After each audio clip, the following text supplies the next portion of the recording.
En nuestra última sesión vimos la parábola del fariseo y el cobrador de impuestos y consideramos el tema completo del perdón y su relación con nuestra justificación.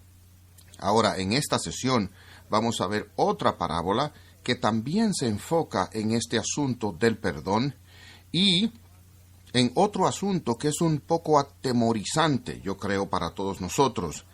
Y ese asunto se encuentra en el capítulo 18 del Evangelio de Mateo y se llama la parábola de los dos deudores.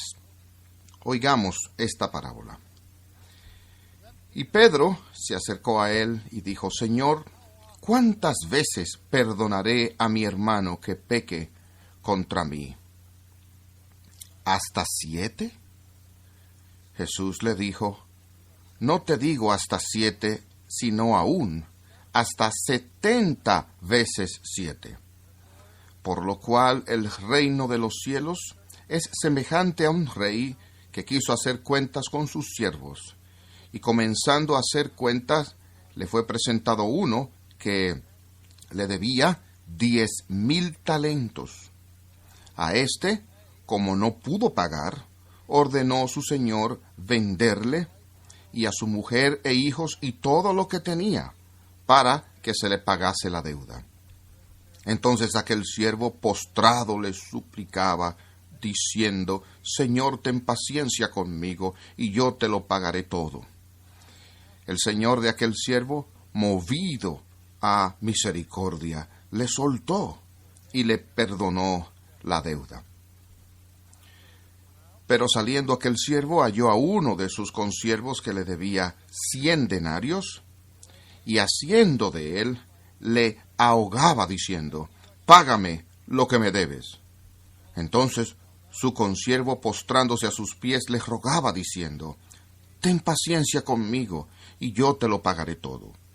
Mas él no quiso, sino fue y le echó en la cárcel hasta que pagase la deuda. Viendo sus consiervos lo que pasaba, se entristecieron mucho y fueron y refirieron a su señor todo lo que había pasado. Entonces, llamándole su señor, le dijo: Siervo malvado, toda aquella deuda te perdoné porque me rogaste. ¿No deberías tú también tener misericordia de tu consiervo como yo tuve misericordia de ti? Entonces su señor, enojado, le entregó a los verdugos hasta que pagase todo lo que le debía. Así también mi Padre Celestial hará con vosotros si no perdonáis de todo corazón cada uno a su hermano sus ofensas. Ahora es importante para nosotros entender el contexto en el cual Mateo nos ofrece esta parábola. Usted puede haber notado ya que esto es parte del capítulo 18 del Evangelio según Mateo, el cual nos da las instrucciones clásicas para la disciplina en la iglesia.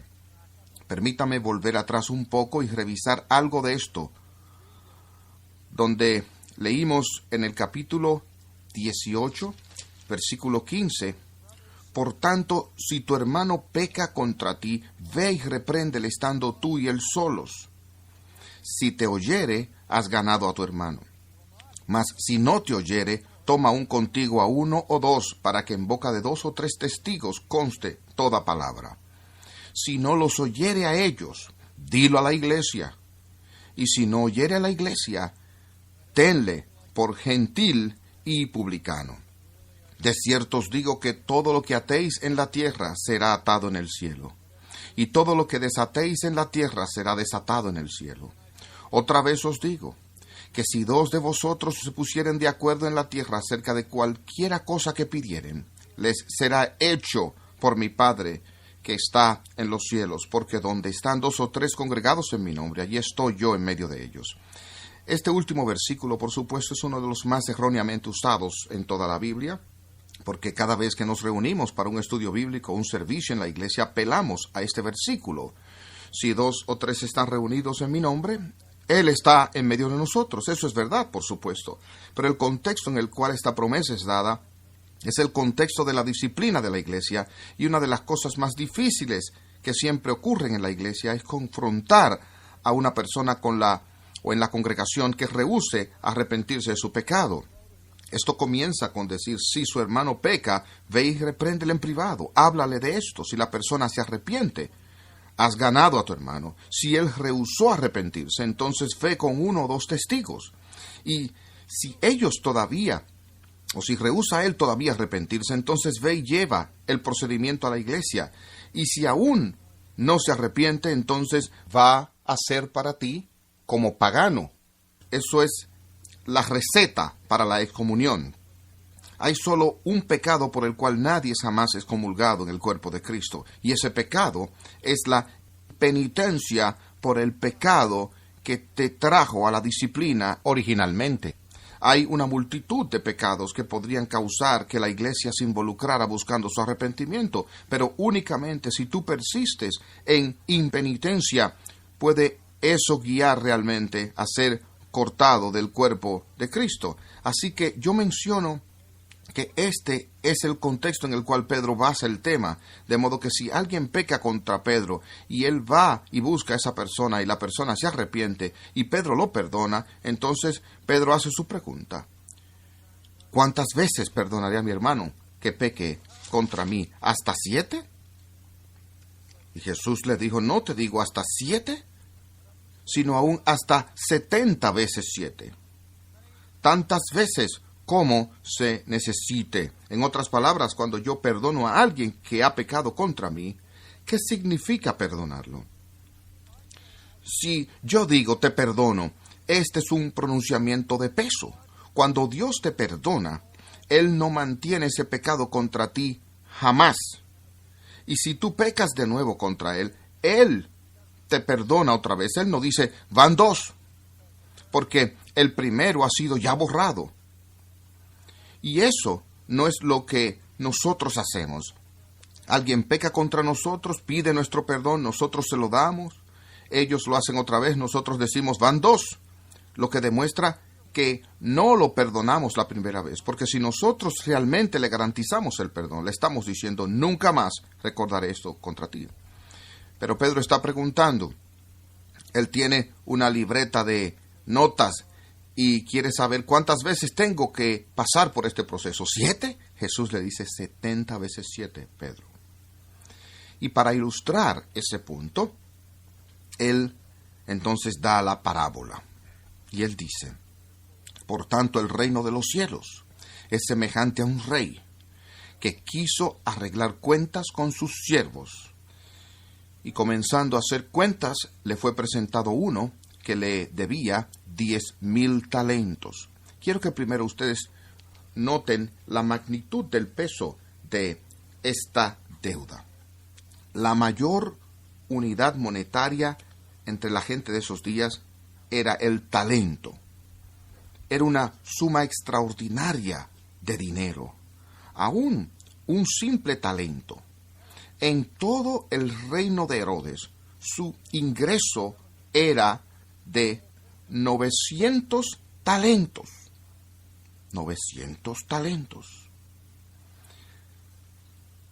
Así, este siervo le debía al rey más de 10 veces el ingreso anual del rey Herodes por los impuestos. Era increíblemente millones y millones de dólares al cambio de hoy. Era una suma de dinero tal que ningún siervo de ningún rey en el mundo antiguo sería capaz de pagar. Ahora hay una lección ahí, justo en esto, según Jesús nos compara con un deudor como ese, diciendo que somos deudores porque no podemos pagar su deuda de ninguna manera.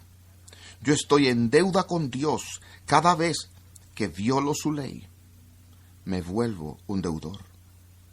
Y mi deuda con Él es virtualmente infinita. Y por eso es tan tonto pensar que puedes andar tu camino al cielo, porque tú debes ser perfecto.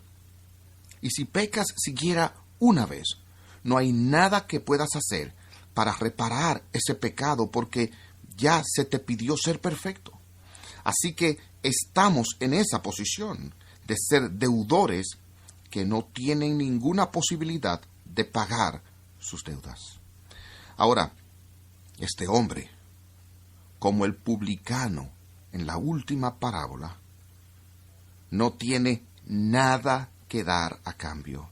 No tiene fiador, no tiene dinero, ni sitio con esa deuda. Lo único que puede hacer es rogar, suplicar, esperar con toda esperanza que el rey le concediera una prórroga, más tiempo, que fuera tan paciente como para darle una segunda oportunidad, para poder saldar esa cuenta que él le debe al rey. Pero, ¿qué tontería es esa? Porque aun si el rey tuviera infinita paciencia, la infinidad no sería suficientemente larga para este hombre pagar su deuda. Él era un deudor que no tenía posibilidad de pagar, y él ni siquiera sabía la magnitud de su deuda. Pero él sabía bastante como para saber que realmente su única esperanza estaría en la compasión del rey. Y eso fue lo que el rey hizo. Él dijo, como él no era capaz de pagar, primero el rey ordenó que fuera vendido. Voy a venderte a ti, voy a vender tu esposa, voy a vender tus hijos, y vamos a subastar cada una de tus posesiones, de modo que puedas empezar a pagar tu deuda. Entonces aquel siervo postrado le suplicaba diciendo, Señor, ten paciencia conmigo y yo te lo pagaré todo. Y el señor de aquel siervo tuvo misericordia. Y su compasión era tan profunda, su piedad era tan grande, que lo liberó de la obligación completamente. No le perdonó 5,000 talentos, 8,000 talentos, ni 9,000 talentos. Él le perdonó cada centavo que le debía. ¿Pueden imaginarse cómo se sentía ese siervo cuando se alejó de la presencia del rey ese día? El peso de la carga que se quitó de su espalda. Soy libre, 10,000 talentos y no debo ni un centavo. ¡Qué buen rey! ¡Cuán grande es su compasión! Su piedad es incalculable.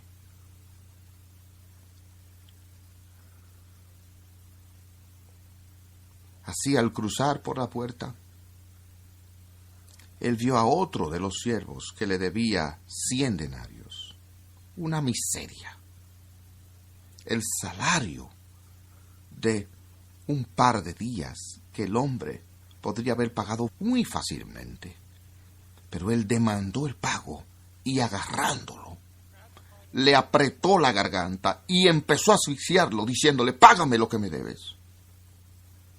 Así su compañero cayó a sus pies en una postura de súplica lastimosa y le dijo, por favor, ten paciencia conmigo y yo te pagaré todo.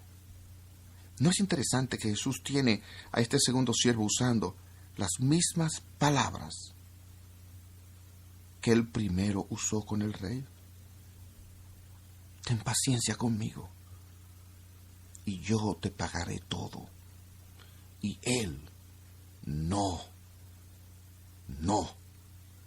la tuvo, pero fue y lo metió en la cárcel hasta que él pagase la deuda.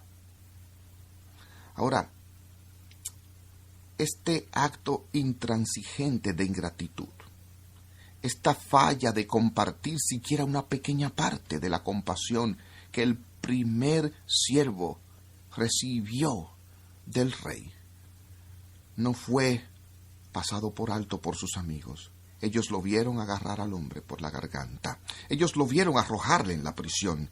Y ellos tenían que hablar de eso. Este es el hombre más malagradecido del mundo. Y así ellos se entristecieron y vinieron y le dijeron a su señor todo lo que había pasado. Entonces el Señor llamó al primer siervo y le dijo: tú, siervo malvado, te perdoné toda tu deuda porque me suplicaste. ¿No deberías haber tenido compasión de tu consiervo igual que yo tuve piedad contigo? Entonces su señor, enojado, le entregó a los verdugos hasta que pagase todo lo que le debía.